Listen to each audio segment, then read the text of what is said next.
Good day and welcome back to the Herbert Dennard Show. We have my very good friend, Herbert Wynn. You know, you got a good name. Herbert, we always discussed this. I think I'm going to let you have it because you're older than me. Don't do me that way. You are a real estate agent. Let me ask you this. How is the real estate business in Macon, Georgia now? Finally, it's creeping back up. Creeping. It's not running fast. It's creeping up. It's better.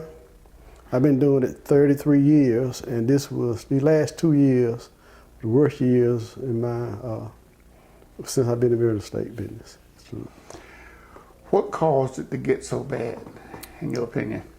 Washington and jobs. I think if we had the good jobs, we wouldn't have that much of a recession that we did have. But it's you know, Reagan talk about trickle-down economics, and that trickle-down from Washington to Macon, Georgia, hurt us a little bit. And we lost Brian Williams from most good jobs, you know, things like that. So housing sales is picking back up? Yes, sir. Let me tell you, is this the best time to buy? Because prices are low. It's a bad time to sell. It's a buyer's market. It's a buyer's market. Let me give you an example. Okay. I bought my house for $75,000. Right. And I was interested in selling it to see what I could get. And it ain't much higher than what I bought it for. At one time, it was up high. But after this recession or what happened now, it's still around $80,000, $90,000 in this section. And you've been in there how long? 20 years. Yeah. Don't feel like Lone Ranger. I'm in the same shape. But a lot of people in that same predicament. You buy a house, as a rule, it goes up in value every year. You throw that rule out the window. It start back going down, you know, about 4 years ago. And it's trying to pick back up. We get the jobs in, the economists keep working like it is, maybe we'll get back. I'm going to ask you something, and we're going to get into some other things in a minute. Okay. But why is it that you buy a house? If you buy a house, and I hate to say it this way, but when you buy a house, it seems like if you buy one in the black community, it seems like it doesn't hold as much value if you bought one in the white community. Is that true or false? True. Why is that? It's the surrounding. It's the way people keep up the house and the area. We are getting away from that a little bit because most of our communities in Macon are integrated.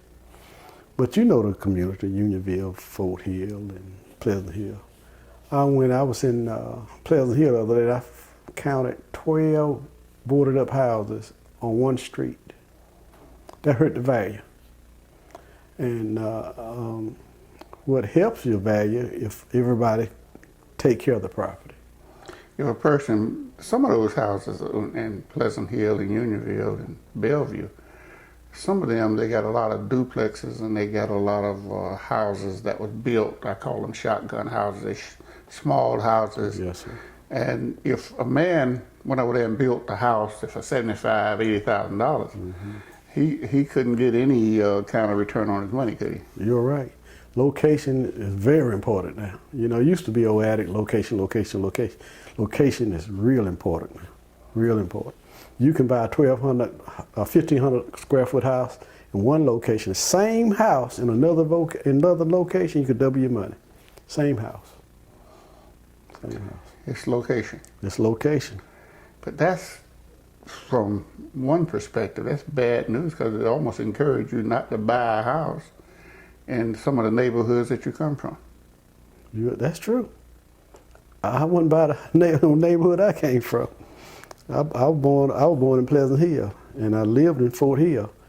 No way. I hate to say this, but until the economy come back and people start taking care of their property, and you get a rise in economics. But right now, I try to get in the best location I can. If I'm gonna stay there for a while, if you want to make some money off your house. Is there any special programs right now from the government that you can buy houses and get them financed or something like that? Yes, sir. Okay. HUD, a lot of the houses that were foreclosed, the people that bought houses and with a FHA loan, got foreclosed on. HUD come in, clean up the house, and got certain financing for first-time home buyers. You still got to qualify financially. You know, you got to have over 610, 620 credit score and above. But for a first-time home buyer, you don't need but $100 down and go FHA. And they got what they call 203 or 203B and 203K loan, where you can borrow excess money to, you know, to put new carpet, new appliances, new roof, add on. You know, they got that type of financing on. Now HUD does not loan money, but they furnish the property, and they allow the bank to allow you to borrow money to fix it up. So let me see if I can go out and find a house that needs some repairs on it, and Mike could get it bought and paid for and fixed up. Yeah, it got to be a FH. It got to be a HUD-owned property, though. Got to be a HUD-owned property. I brought a list of the properties that we got for sale, and you got to have, like this particular property here on Stonefield Drive. It's a beautiful home. That house is 3-bedroom, 1,700 square foot, double garage, front porch, beautiful on the outside. But guess what? It needs a little carpet, a little cleaning, a little painting. If you bought this house from HUD and you're a first-time home buyer and you needed money for the carpet, the bank, the FHA will allow you to borrow that extra money to put new carpet and paint it.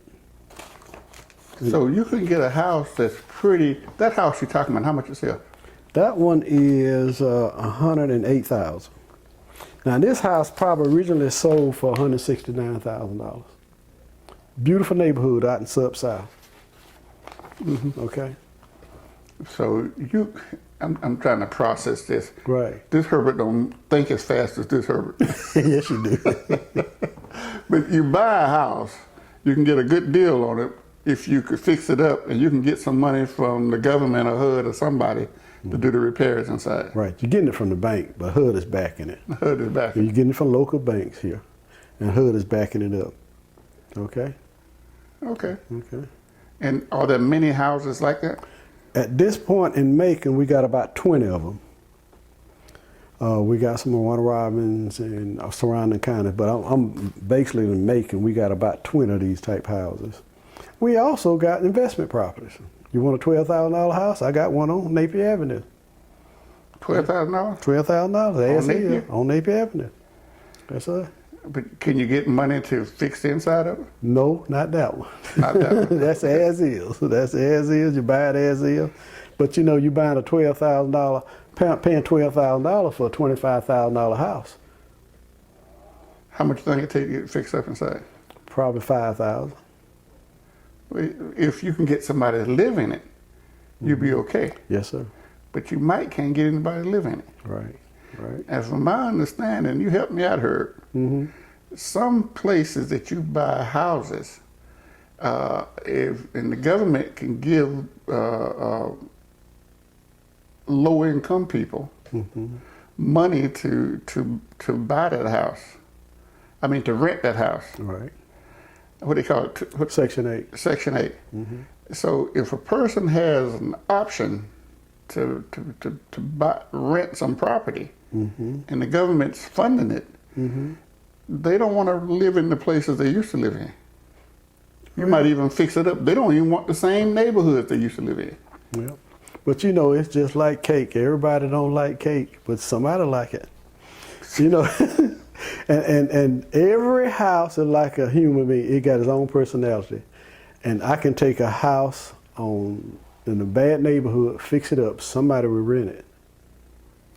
But my thinking is the working poor might rent it, but if he can get something from the government, if they're going to give you $300-400 a month or $500 a month for Section 8, right, most of the time a person wants a pretty nice place like that. Right. And the other place, the person that don't qualify for Section 8 might not, want to live there. You're right. You're right. You're right. You're right. I know a guy that bought a lot of property up, and thinking he's going to get it on Section 8. If the person wanted to live there, he could have got it. Mm-hmm. But most of the people didn't want it, and he ended up about losing all the property he had.